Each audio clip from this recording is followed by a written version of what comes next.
jaajëfal leen ci ànd bi ngeen di ànd ak ñun mbokku internet yu 5M TV Sénégal jaa ngeen jëf ci teewlu bi.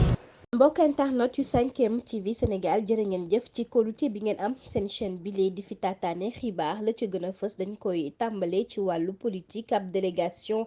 bu parti Pastef bi fi woon kon ñoo jug rek dem seeti ji ki lee di Bougane Gueye Dany ñu ni kon Bassirou Diomaye Faye sax moo leen daal di yónni ca noone Yacine Fall moo daal di jiite nag kon bile rek ndaje. moom mu nekk vice-présidente bu Pastef El Malick Ndiaye honorable député ak mandataire bu Ousmane Sonko bi lee di Ayib Daffé moom leader bu gëm sa bopp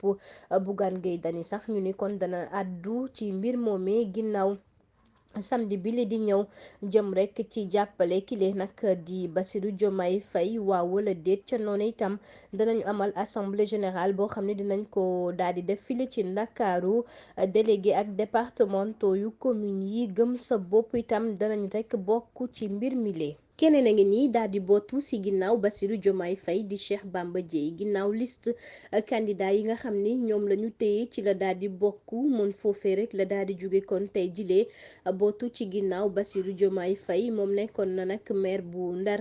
ginnaaw rek moom mi nga xam ni kon taxaw na temm ngir jàppale Bassirou Diomaye Faye Cheikh Bamba Dièye mu ni fi mu nekk nii kay moom jàppale Bassirou Diomaye Faye rek la daal di gis nekk ca ginnaawam moom ak yeneen candidat yi nga xam ni téye nañ leen ku ci mel ni Cheikh Tidiane Dièye Aminata Touré Aïda Mbodj Charlie Émilie Ciss Seydina Omar Touré Mary Teuw Niane ak Cheikh Dieng Amsatou Sow Sidibé ak kile di Cheikh Omar Diagne